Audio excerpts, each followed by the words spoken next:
Hello. Okay. Have you ever doubted your own importance as a mother? Did you know that women can have the greatest impact, one that lasts for centuries?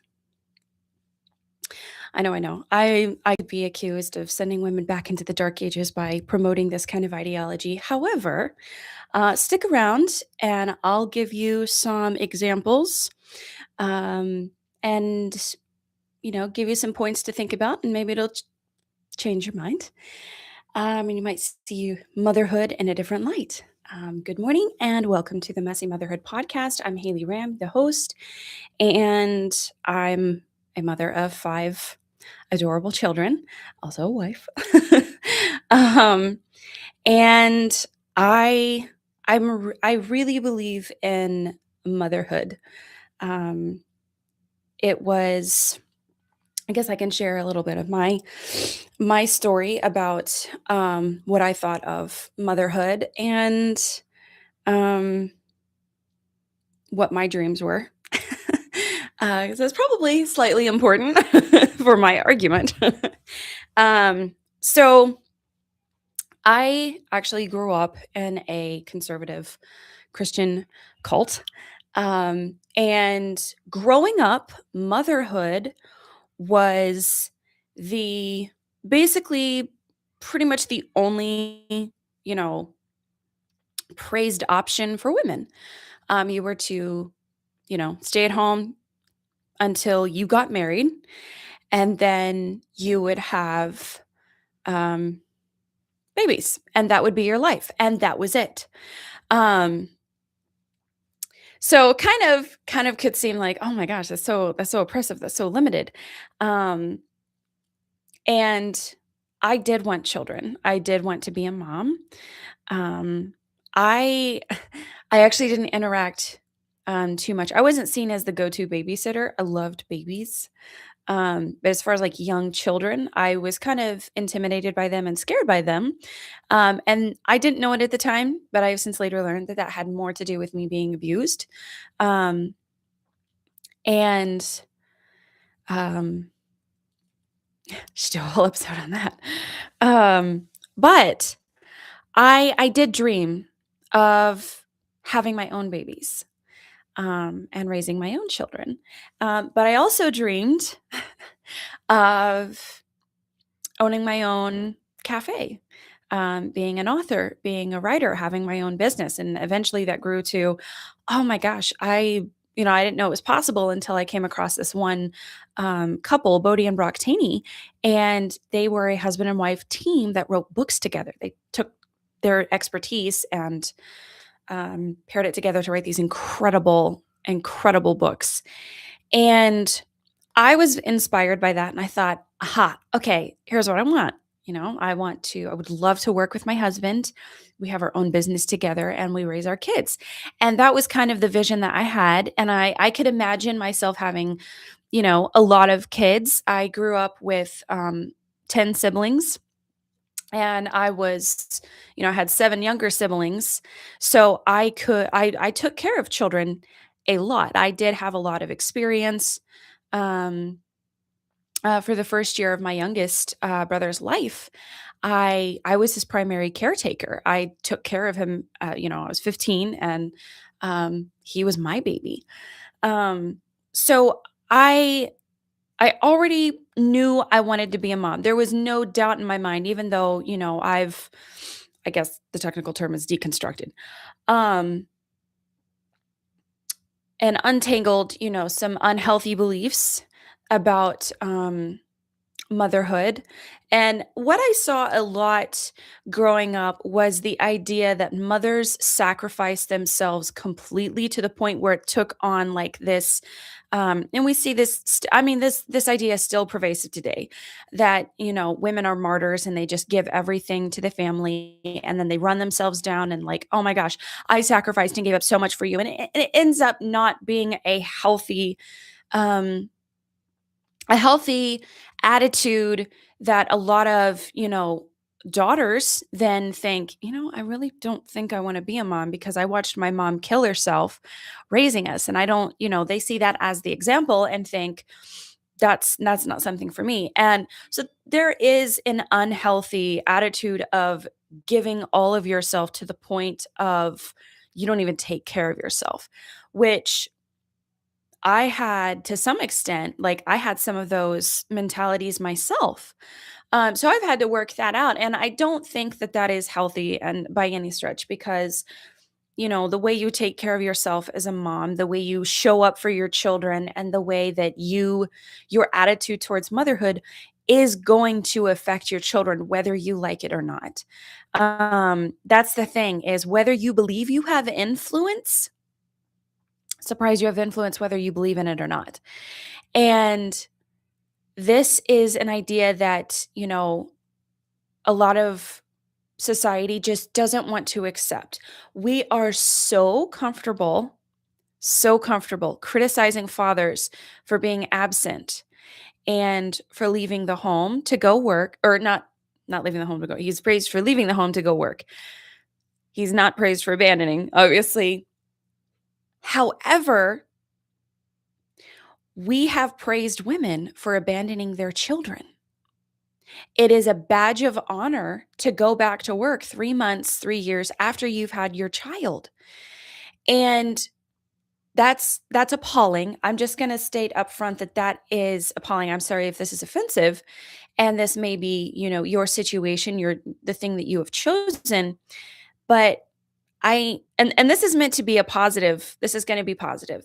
I promise this will be positive. There's just gonna be some uncomfortable truths that we have to acknowledge. You first have to acknowledge that you possess so much power. All right, we're all about women empowerment, but we have focused that energy in the wrong places. Yes, having autonomy, having the choice, that is empowering. But what is even more empowering for women is to understand the influence and the power that you already wield as a mother, as a wife, as just as a woman. If you know how to step into your feminine power, boy, are you going to affect the greatest change that you didn't even know you possessed. You are so powerful in your own right, and you don't have to be physically strong to be that. That is a mistaken idea that we need to be physically tough and we need to be as strong as men. We're not as strong as men, and the sooner we accept that, the the better your life is going to be. Like, just let it go. And to be frank, my acceptance of femininity has been kind of a journey. Like, I feel like I have been in touch with my femininity, as they say, and I have lost touch with it as I have processed my own trauma. I was raised in an abusive home. So, because the environment that I was raised in was that masculine traits were seen as better than female. Yes, females were told, you have so much power, and and it was a manipulation to force them into a very sexist and misogynistic environment. And I don't mean that in like the traditional sense. I mean like genuine misogyny and sexism. Um, so I had to untangle,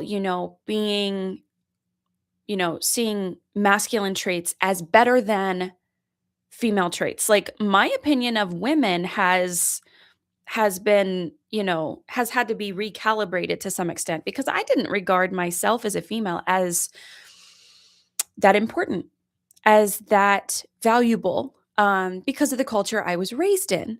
Um, Women were seen as second class citizens, but it's in large part a lot of this, mindset shift has occurred because of my husband's reassurance and education and reaffirming over and over and over just how important my role as a woman, being a woman, is. And I have taken, his words and, gone to study, is this actually true? Like, I've studied femininity, I've studied females, and like, ladies, women, we have so much power. It's insane. You don't need to take, other traits that you deem like the masculine traits and say, this is what makes me powerful. You have power as your own right. And I'm gonna go through some famous people and reveal um their mothers. Good and bad, good and evil. All right. I have a mix because I think it is important. So this is gonna get a little dark at some point, but it's gonna get really positive. And the reason I want to point this out is because, back when um feminism was trying to gain, you know, traction, in its early start, we had women like Simone de Beauvoir. It's a hard name to say. A French philosopher, writer, and feminist activist. And she made this statement: no woman should be authorized to stay at home to raise her children. That doesn't sound very feministic to me, at least the feminism that we've been taught, right? Society should be totally different. Women should not have that choice precisely because if there is such a choice, too many women will make that one. It is a way of forcing women in a certain direction. So, this woman understood that women are naturally drawn to do the thing that our bodies are screaming at us to be, right? If a woman goes too long without having her own children, in her 30s, and to some extent I have experienced this. I experience it far less than I have heard of other women experiencing it, simply because I already have 5 kids, so my body's not like, "Hey, we haven't produced, we haven't done what we're supposed to do." And but other women who are, not having children until their 30s, their bodies are literally going insane. And just women have talked about, I've seen videos of women talking about how they're like, my body just, during ovulation, I'm psychotic. My body's like, just we just need one. You can take that one. That one, just take a baby. We just need a baby. And there's a video that is trending right now. It's gone viral, of this woman who swore off children. She never intended to have children, and then she held her friend's baby for the very first time. And beautiful biology, the way that we are designed, kicked in, and she starts weeping. And then she's like, I want to cuddle this baby. I want to take my shirt off and do skin to skin, because her body was producing the oxytocin that she needs. And she was embracing a natural role that her body was designed for. And there's a lot of, language around, oh, pregnancy is so dangerous. It causes so many deaths, and it causes a lot less than it used to. Okay, let's be real. Um, and a lot of that has more to do with a woman's history.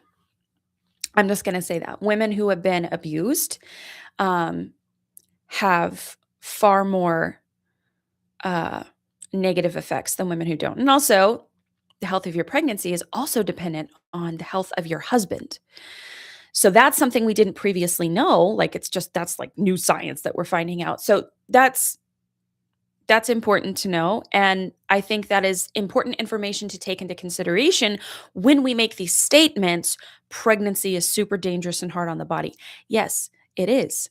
If you're not supporting the body the way it should be supported, absolutely. You could make the argument that anything is dangerous if you're doing it the wrong way. Right? If you don't have safety equipment and you're trying to do construction, someone's dying, okay?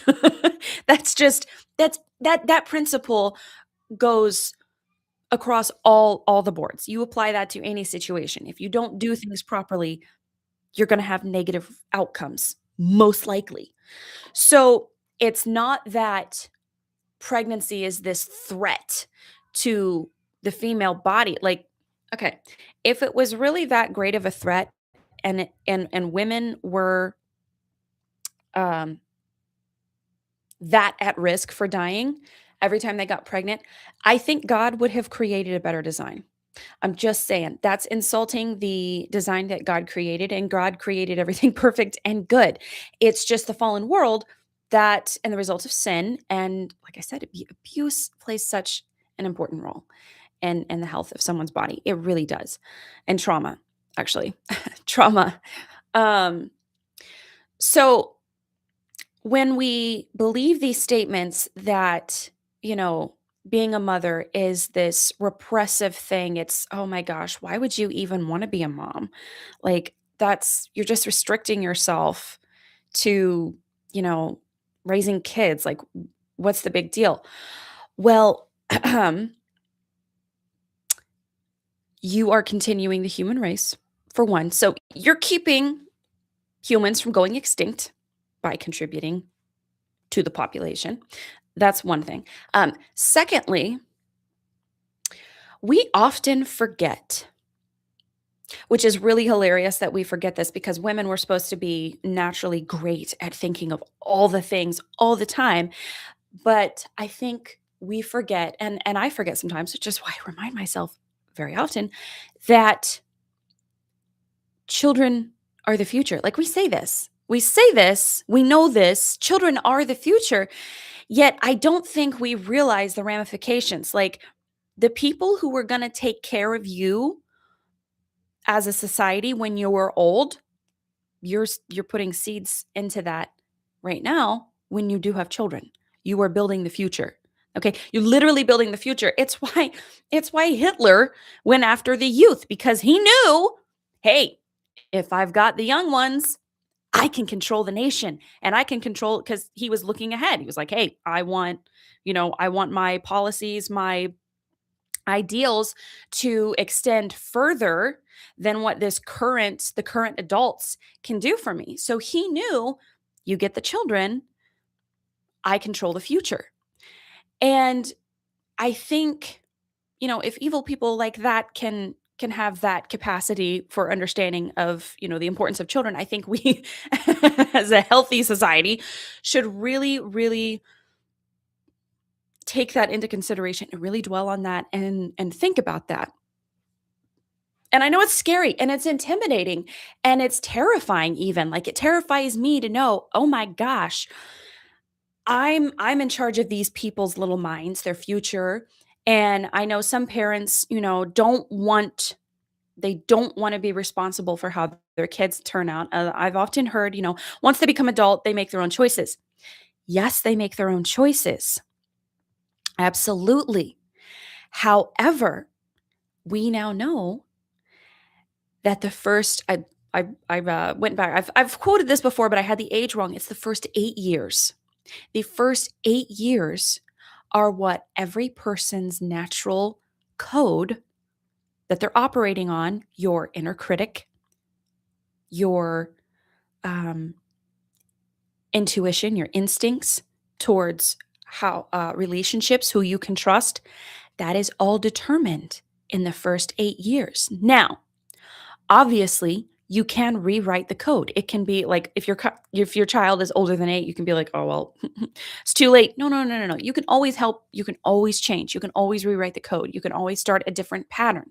It's just the first 8 years are when that child's brain are the most receptive and the easiest to create habits and patterns.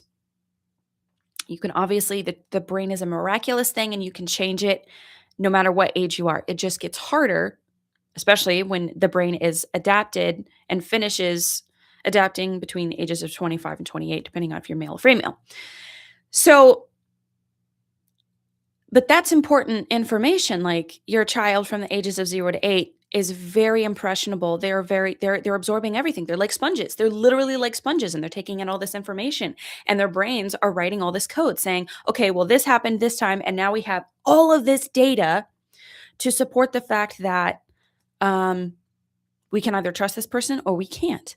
So another thing that is very, very important to understand is that babies don't even know that they are fully out of the womb until 3 months of age. And a child does not finish bonding, building that attachment. not bonding, attachment, which is the stabilizing or destabilizing relationship between mother and child. Or um, if the mother isn't there, then it will be the primary caregiver. And if that is, shifted on and off, then that's going to create a lot of issues for the child. But up until 3 years of age, they are establishing a consistent attachment. And that is shaping the health of that child. That will influence whether or not they have ADHD, whether or not they have mental illness, anxiety, depression in their teenage years. Like, we have that kind of impact. And I know it can be so difficult, especially as females who are largely influenced by what society says, right? There are some outliers, I'm including myself in that, because I largely do not agree with what society says mothers should be, like, or women should be. Um, but now we're having, women are easily influenced by society. Like, peer pressure works better on women than it does on men. And so that's why you have, these misconceptions that women are, this is going to go off topic slightly, but that women are the ones who have the lower sex drive. That's a misconception, and that's a lie. Um, I'm going to talk more about that, uh, not in detail, but a little bit more about that on the live stream on Friday, in the Reagan and Haley show. It's just that idea was promoted in the Victorian age. Lie back and think of England. And so all these women took this idea, it's not acceptable. So women are super influenced by what other people say, by what the majority of people say. So, which that can be a good thing, but it can also be a very bad thing given, let's just look at what women have tended to believe in the past 50 years. Not great. Really not great. So, women back, the Simone de Beauvoir, she understood that women need to have the choice taken away from them, because if other women are making that choice, they're going to make that choice. So we just need to remove that choice, which is very horrifying. But she understood that women were moved by peer pressure. So yes, women can still have careers. Sure, you can do the thing that you want to do. Um, I'm not just a mother. I'm not just a wife. I am a woman I have goals. I have a vision. I have ambition. I want to help women. I have this podcast. Um, but, and, you can be a CEO. You can work a job. You can build someone else's company, but you can also affect an even greater change through your children. You really can. And I love what one of my favorite parenting books is this one is called All About Raising Children by Helen B. Andelin. And oh man, when did she first publish this? I know she wrote it early on. I don't remember. I know this edition was made later. It was originally published in 1981. So this book has been around for a while. And this woman had 8 children, and she had a successful book career. But she talked about how, if you want to work and have children, then you have to it's going to require a lot from you as a female, as a woman. You're going to have to be willing to sacrifice your sleep to make sure that you are giving the dedicated time you need to your children. And her children were successful. She had 8 of them, and they were successful, and they all turned out amazing, and they loved her. But she talks about how, women feel like, they want to go to work because it seems more important. And they think, there's the mundane of taking care of children, the diapers and blah, blah, blah, blah, blah. And she also makes the point that there's also mundane work that you have to do in a job. There are tasks that you have to do over and over and over. It's a repeated process, right? That's usually what you get when you have a job. You don't have a variety of things. And so you also might not have as many hilarious moments in a workplace that you would as being a mom. Because I can tell you the things that I have witnessed my children saying, doing, and the things that I have said, you know, please stop licking your brother. Or just witnessing them behaving like, oh, it's just really hilarious. They're so funny. They're so funny. A 2-year-old can make jokes, and it's just there's never a dull moment because I work with children who are somewhat predictable, but they're also unpredictable in what their thinking and, comprehension levels are. And then you might have the wildest questions that you have to deal with, which is hilarious. Um, so yes, you can work a job. You can absolutely advance someone's career, someone's company, and women have done great things through building companies. Those That's not bad. I think it's I think it's a mistake to think that you have to get your career out of the way first, then you have children. No, no, no, no. You have the backwards. Have the children. Like if you look at biology from that point of view, like you you are more fertile when you're younger. Duh, everybody knows this. And the older you are, the harder it is to have a kid. But we have been convinced to flip that, to wait to have children, and then it's harder. And then women get frustrated. And you wouldn't have that frustration if you just moved with your biology and had the children where you were younger. Like I had 5 kids in my 20s. And no, I do not regret that one bit. Like I am so glad I had them then. I was younger. I was somewhat healthier. I'm getting help. My health story is not the perfect case because I've been traumatized and dealt with a lot of health issues because of that. But in large part, my pregnancies have been amazing. They've been incredible. They've been relatively easy. Um, and I am so glad that I had my children first. I'm extremely glad that I had them first because here's what's going to happen is eventually they're going to grow up. They're going to leave. And oftentimes you find, empty nesters, women, their children move out of their house and they're like, well, what do I do now? But it doesn't have to be that way. You can have the thing that you can be like, okay, well, now I know what I'm going to do. Obviously, I know what I'm going to do. I have so much that I need to do. So it's, we have to start flipping this the other way. We have to start, uh-oh. Hey, Caspian, can you go find Daddy? He wants his snuggles early in the morning. And I think Daddy's going to come get you. Do you want to sit with Mommy?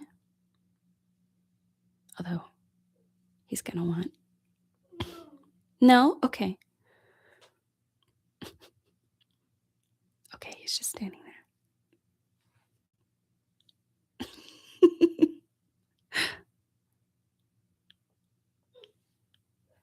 All right, he's not crying. So we're good. Where's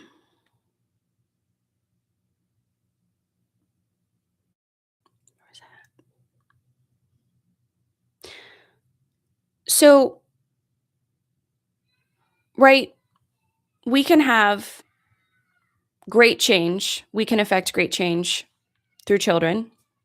If you even have just one, you are influencing the future of one, but you're not just influencing the future of one person. You are influencing all of the people that child has in contact with, that adult now interacts with. You are having that kind of an impact, all right? Whether you understand it, whether you acknowledge it, it's happening. Okay. All right. I'm going to come get you. All right. I was going to step aside here. Do you want to come sit with me? Yeah. Okay. Now I cannot do touch right now, but you just want to sit with me and snuggle? Girlies are in a fight. Girlies sound like they're fighting. All right. All right. Okay. Do you want to sit and listen to me talk about being a mama? You. Yeah. Yeah, that is me. So then you have, so if you are influencing one, right? You're having the impact on, you think it's just one person, but you are influencing all the people they interact with. And the way I like to think about it is you are influencing kingdoms. Each child is a potential kingdom. They have their own domain that they, are in charge of, and then all the people that they interact with are like the little subjects, whatever. So, right, you have one child, that's one kingdom that you are influencing. You have multiple children, your kingdoms increase exponentially. Because like it or not, we directly influence our children. Like the way we are, the habits, and I'm gonna have to do a whole episode on this and on its own right. Like the way we are is the way they are going to eventually be, because we can say all the things, we can tell them to do all the things, but at the end of the day, children are going to look at what we do, how we behave, and then they will model it. They're excellent mirrors. They're such excellent mirrors. I know people feel, I've often heard like, oh, marriage is a great, holds up a mirror to yourself. Parenting is more what does that. Because they often just do your own behaviors and like, where did you get that annoying behavior? And you're like, oh, snap, you got it from me. You got it from me. So with that in mind, I'm going to go through a list of famous people and point out the relationship they had with their mother. Blanket. You need a blanket? I don't have a blanket. I don't have a blankie. Do you want to, I hear Daddy, do you want to go ask Daddy for a blankie?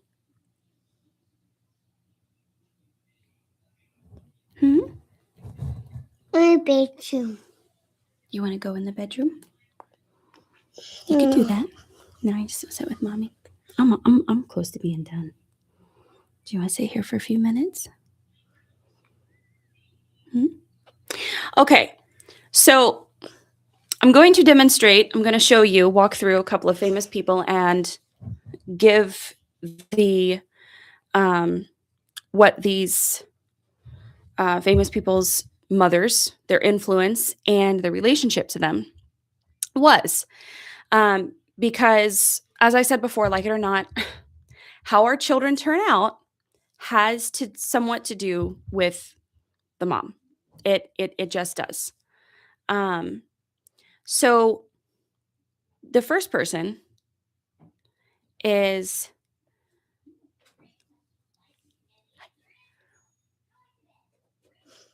Daddy brought you a blankie. Say thank you. Left that there on a cliffhanger. Okay. You good now? Okay. I think he's good. All right. Left me on a cliffhanger. I was just about to say who the first person was.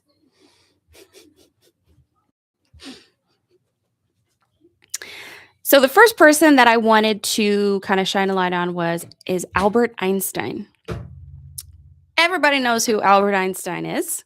That's like, you can't know about, science or anything without learning about Albert Einstein. And some may know this. I mean, this was gaining a lot of traction, but this story is very important. He, was a quiet and thoughtful boy. He loved numbers, music, and asking big questions. But in school, his teachers, they didn't understand him. So one day, Albert, brings home a letter from the school. And he couldn't read yet, so he asked his mother to read it aloud so he could understand. So his mother, Pauline, opened the letter and read it to him, and this is what she said. Dear Mrs. Einstein, your child is very intelligent. He is too smart for our school, and we cannot teach him anymore. Please teach him yourself. So Albert never questioned that, and his mother taught him. And there was also other times where he would write like really complicated papers and his father didn't understand, but his mother was like, you know what, I'm going to try to read this because I want to be involved in your life. She was still invested in his life even later on. And she encouraged him every day. She took charge of his education. I mean, you could in any mother could be like, "Oh no, that's too intimidating. I can't. I'm going to ruin my kid's education." Well, she decided, you know what, school's failed him, so I'm going to be there for him. I'm going to step up for him, and I'm going to encourage him to be, whatever it is he wants to be. Obviously, we know the result of Albert Einstein. But years later, he found that old letter again, and he read it, and it said something very different. It read, "Your son is mentally slow. He cannot learn anything. Please take him out of our school." That right there should just shake you to your core to know that that is the power that you have over your kid. She could have told him the truth. She could have been like, "Well, I guess you're too stupid to learn." But instead, she was like, "They obviously have it wrong. They're not, teaching him the way that he needs to be taught." And she believed in him and she showed up for him. And he went on to do incredible things. So that's just one. Then we have Thomas Edison. He was also, like, everyone knows who Thomas Edison is. Great inventor, invented the light bulb. His teachers labeled him difficult, and he was actually expelled from school at the age of 12. And his mom, instead of just accepting what the, educational authorities at that time believed about her son, she was like, "Nope, I'm going to teach you and you're going to do great things." And under her guidance, he blossomed into one of the world's greatest inventors, holding over 1,000 patents. Like, that's incredible. And all because a mom decided, "Hey, I believe in you." Her influence was what had a great effect. You have, yes, baby. I'm hungry. You're hungry. Do you want to go ask Daddy for some food? He can get you some breakfast. No. No, you just want Mommy to get you breakfast. Well, I'm almost done here, but if you want your breakfast now, you'll have to go ask Daddy, okay? Do you want to go ask Daddy for some food? No. Okay. So then you have Billy Graham. And he's, again, I think he's well known. He's one of the biggest, preachers of the day and led thousands of people to Christ. And his mother was very loving. Her and her husband prioritized, scripture in their home. And she also prayed very intentionally for her children. But the one story that really stood out to me was he talks about how, I'll just read what he wrote. "My mother, like most mothers, had her own way of getting her point across. She always sat up and waited until I got home, no matter what time it was. It really bugged me because it made me feel guilty. I don't know how many times I tried to slip in late. There she would be, dressed in her robe, sitting in a rocker with a book or a Bible on her lap." Don't touch that. "Thank God you're all right," she'd say. That was it.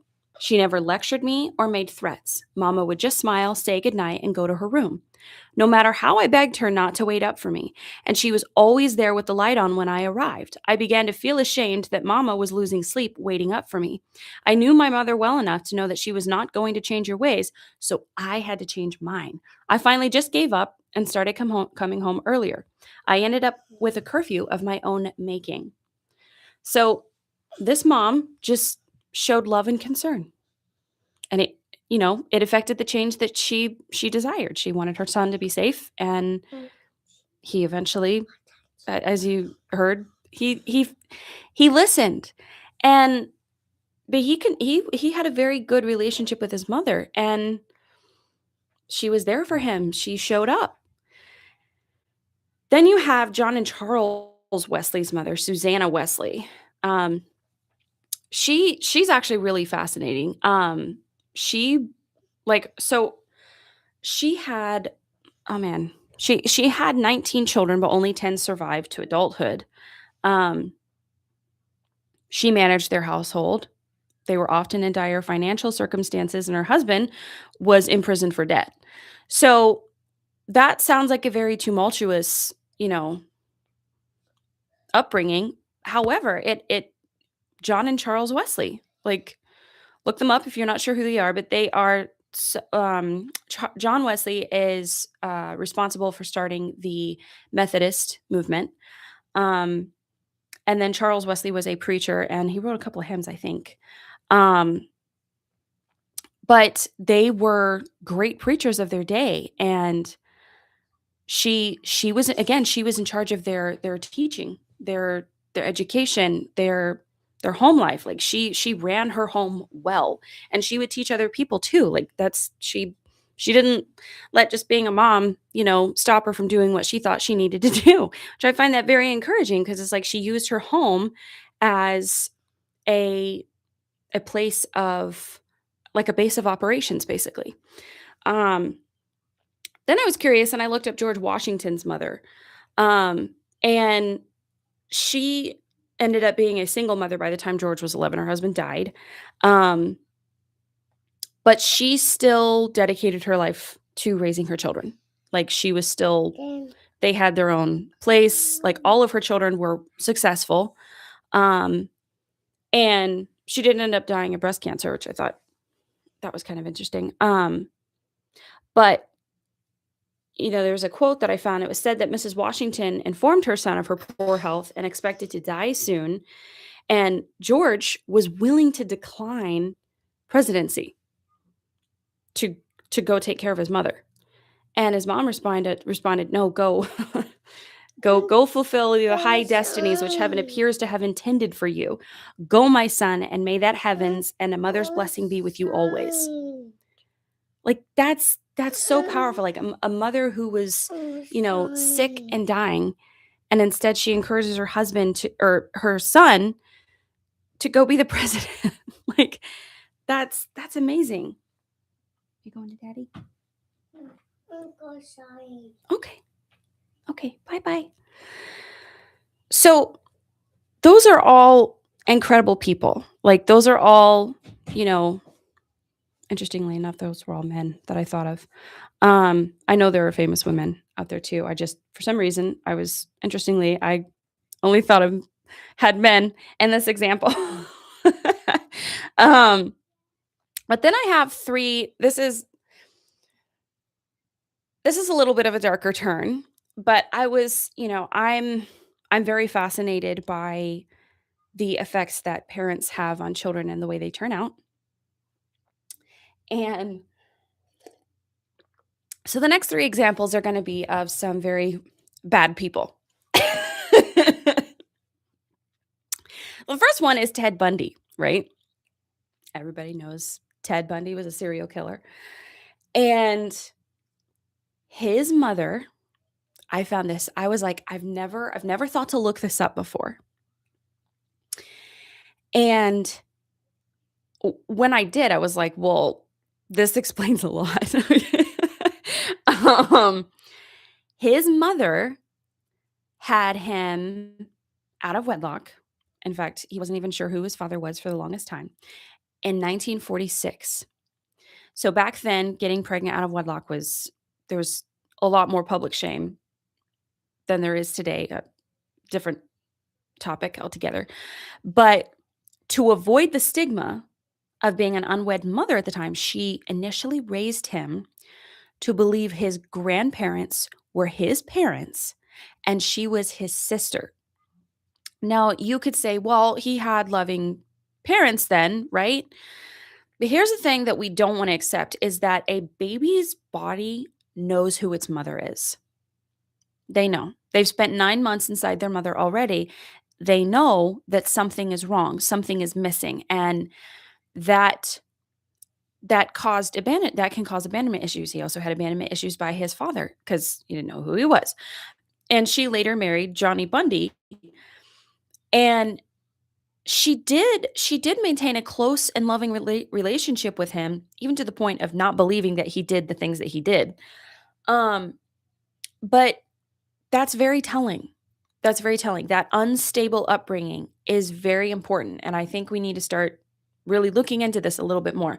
Then I got even more I was like, "Okay, well, that's Ted Bundy, right?" And Ted Bundy was said to be, like, super charming at everything. So, you don't have to be, like, this horrible, abrasive person. In fact, more often, it's the nice ones you have to look out for. Um, so then I was curious, and I looked up Jeffrey Dahmer's mother. I know, I'm very twisted, but he was born to parents who were married, but they had a very, very, very unstable relationship. And his father was emotionally distant, absorbed in his work, and his mother struggled with mental health issues, including depression, anxiety, and was reported to have substance abuse issues. And so his parents had a very tumultuous relationship, including frequent arguments and episodes of emotional volatility, which deeply affected Jeffrey. And so he had a lot of emotional neglect as a kid. He was neglected a lot, actually. And his parents ultimately divorced when he was 18, leaving a lasting mark on him. And for those of you who don't know, Jeffrey Dahmer was a cannibal um, in the 1970s. And that's another thing is you see, if you look at history, we didn't start to have this rise in school shooters, um, unstable people who were causing all this great harm, serial killers, psychopaths. There wasn't a whole lot of that until after the feminist revolution, until the 1960s. After that, when women came out of the home, there was a rise. There's a very, very distinct rise in those kinds of behaviors, those kinds of peoples, those those kinds of crimes. Like, it wasn't that much of an issue before. Now, there's always going to be someone somewhere saying, "Oh, well, this person was this there." I'm not denying that those kinds of people have existed, but it wasn't such a rampant problem until recently, when we decided that women should be outside the home. And I want to read a study. This is also in the All About Raising Children. Um, she cites the importance of mothers being home with the children for the first 6 years of a child's life. It's very important, very, very important. And so she cites that there was a study done in 1953. Two American criminologists made tests on 300 American boys, asserting that it was possible to spot a future criminal on the day a child begins schooling.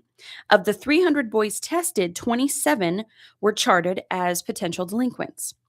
10 years later, in 1963, 23 of the 27 boys, 23 of the 27 had become serious and persistent criminals. Now, Eleanor Gluck, who assisted in the study, said that the mother plays an important role in whether the child is to become a delinquent.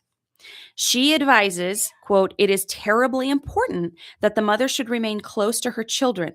If a mother goes out to work, there has got to be a loving substitute," end quote.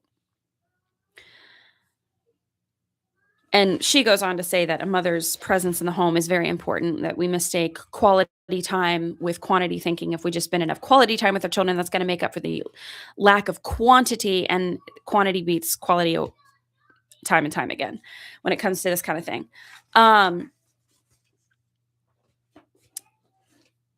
So we literally have the ability to prevent criminals. Just a thing. And the last person I kind of wanted to bring attention to was, and this I just have, dark interests sometimes. But I looked up Hitler's mother. Okay, we all know Adolf Hitler. um, and interestingly enough, his parents were actually second cousins. I thought that was interesting. But um, his father was abusive. So his sister, Paula, described her mother as very soft and tender person who adored her son Adolf. Meanwhile, her father was reportedly abusive and regularly beat Adolf. And Paula told the Washington Post he was a scrubby little rogue, and all attempts of his father to thrash him for his rudeness were in vain. Obviously, I think given last week's episode, it's very clear where I stand on spanking. That was inappropriate, and I'm not gonna. I would say that his father played a role in who he became, obviously. But what's interesting is he adored his mother, and his mother was interested in what he wanted. He says, there's a quote from him saying, "The happiest days, which seemed to me almost like a beautiful dream." And then she dies from cancer in 1907, and the doctor, I think his name was Block. Okay. Um, you'll have to go talk to Daddy about that one. Okay. No. Okay. Um, she ended up with breast cancer, and Adolf, forwent any um going to art school. He dropped out to take care of his mother, and it was very excruciating, and it was painful.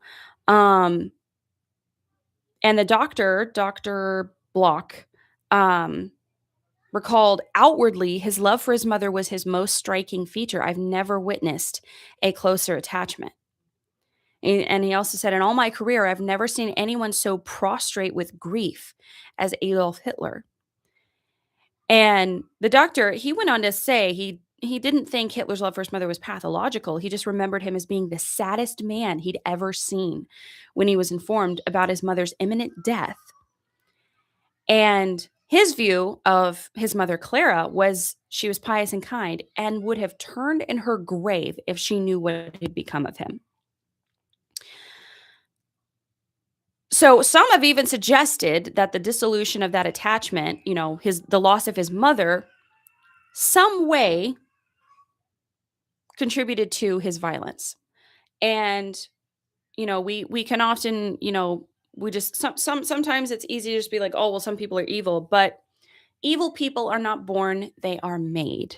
All right. Life happens, and people's response to, whatever life throws at them is, you know, is what will shape them and determine what they do in life, right? Your response to the situation, circumstances in your life is what shapes you, right? If someone goes through something traumatic and then ends up just beaten down and allows it to crush them, well, then that was your choice. But you also have the choice to fight. You have the choice to push back and not let it derail your life and control you and turn you into something evil. We all have this choice. And so I guess my point is he had that much of that big of a relationship with his mother that it affected him that much. Because obviously we all know what the loss of a parent can do to you. It can be absolutely devastating. I think you combine that with his abusive father, and then boom, you've got someone who's going to be controlled by anger and rage. And so I'm not making the point that, he had a great relationship with his mom and then, this is how he turned out. It's because he lost that good influence. I would argue that he may not have been in that position had his mother not died. Which I know this this can be really controversial. It's really hard. Everybody has their own opinions about Hitler, but I think understanding how people become the way they become is very important, because again, evil people are not born. They're made. They are made. Every human being has the potential to be really good or really evil. Everyone does. I just thought that was extremely fascinating, for one thing.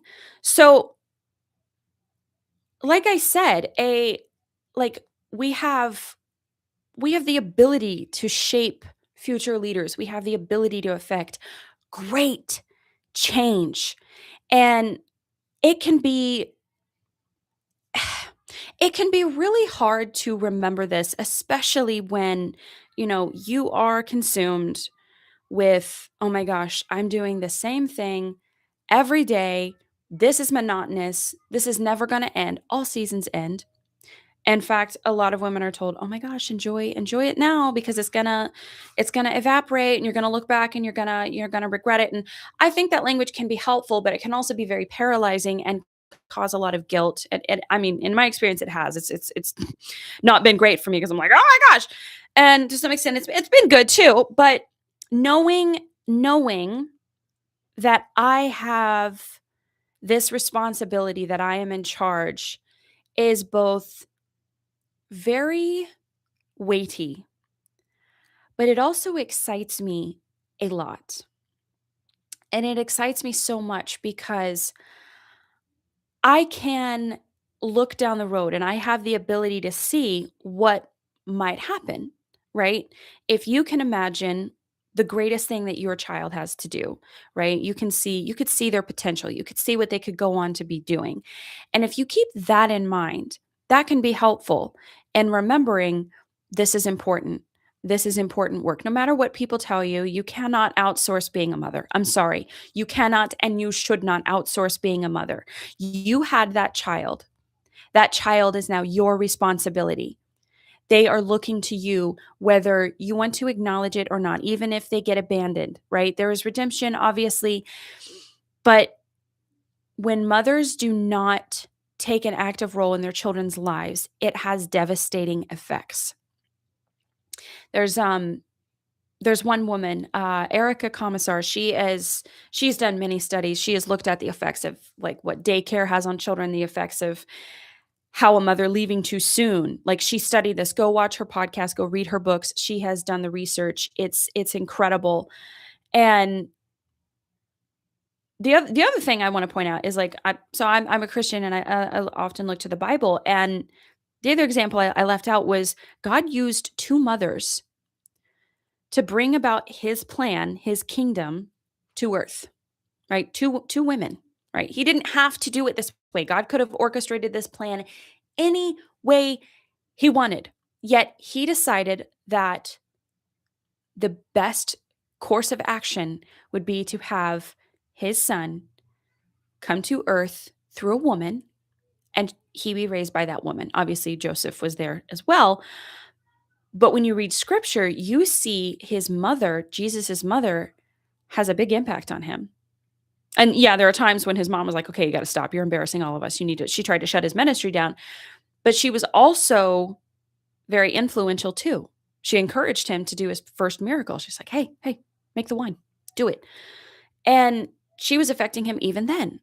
Like John the Baptist, his mother, like, I don't know much about his mother, but God thought it that important to use a mother to bring about his kingdom. Like that, can you even just comprehend that for just a few moments? Think about that. The God of the universe decided mothers were a good choice to bring his kingdom and enact his salvation plan. That's incredible. That is incredible. And I think if we dwell on that, if we think about what that means and the potential that God knows that all mothers have, I think it'll just dwell on that, just ponder that, just let it sink in just a little bit. And the one quote that I always loved, and I heard a lot growing up, was the hand that rocks the cradle is the hand that rules the world. And it's from a famous proverb and poem by William Ross Wallace. And in that poem, it praises motherhood, suggesting that women possess immense silent power to influence future generations and shape the world through nurturing and guiding children. So as you go about your day, as you interact with your children, as you make their lunches, you comfort their poor, sad little hearts, take care of their emotions, pay attention to them, connect with them, see them, really see them. Look and really look at your children and try to imagine what they could potentially be. And imagine great things, because all children have the capacity to be great. All of them have the potential to be leaders. All of them have that capacity. And in fact, four of them, not the fifth one yet, because he's still too young to know, but 4 out of 5 of my children all have the qualities of leaders and CEOs. No joke. Like, some might think, oh, well, it's just an accident. Some people are more naturally bent. No, no, no, no, no, no, no. You shape that.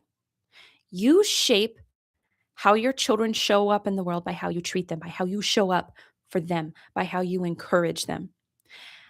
We have great power, and with great power comes great responsibility. So it's not this menial task that you are doing. You are shaping futures. You are shaping future outcomes. The fate of humanity rests on you. Like, I know that seems like, oh, my kid. I don't think so. I've heard how women talk about their kids. Like, yeah, my kid's not smart enough to do that. Yeah, I don't think they're going places. Please don't say that in front of them. I'm going to have an entire podcast talking about that. But if you don't think your child has great capacity, think about why that is. Have you limited yourself? Where did that belief enter your life? Is it because you don't see yourself as having that great a potential? So how could they have that great potential? Right? The attitudes that you possess about yourself, the way that you speak to yourself, your children are internalizing that themselves. The way you treat other people is how your children are going to treat other people. The way you treat your husband is how your children are going to eventually view their father and eventually view men. The way you treat yourself is how they're going to think women should be treated. Right? We're all about, oh, let's teach, men not to be, predators and blah, blah, blah, blah, blah, blah. Just be a decent person. Right? Our actions are what influence them. We can speak to them all day long. And yes, your words do matter. The way we speak to them does matter. But at the end of the day, what they're more looking at, especially when we're younger, is how we act. That's how we act. A child's inner critic is your voice. Literally. I can tell by how someone's parents were by the things that they say to themselves. It's kind of horrifying sometimes to know that, but it's also very illuminating. So this is an amazing weighty. Sometimes it can feel like, holding the world on your shoulders, but that's you are shouldering worlds of possibility, worlds of potential, worlds of greatness by changing that diaper, by cleaning up that mess over and over and over, by comforting that child, by encouraging them, by patting them on the back and praising them for the things that they did, for accepting them for who they are and helping them to become the great person that they have the potential to be. All children are geniuses, and it is the systems that we have in place currently that typically beat it out of them. So just remember, you can have the career, maybe do it later. Your career is your child. Now, obviously, I'm not saying like sometimes there's too much information. The language of, oh, don't make your child the center of your world. Don't make them, believe that everything is about them, but let them know that they're important, that they're valued. Respect them. Respect your child, that they're a human being too. And at the end of the day, remember, you have power to shape the future. You have that power. You have that capacity, whether you believe it or not. Go learn about, the attachment. Go read Erica Commissar. She'll make you want to stay home with your kid and never leave them. And she is a great advocate for children. She's very mad that, the systems we have in place are harming the children and no one seems to care. And she's right. So remember, you have great potential. You have great power. And you are doing a great work as a mother. It's incredibly important, and it is one of the most important things you could do. because again, I'll say it like this is like the 10th time, but you are shaping the future.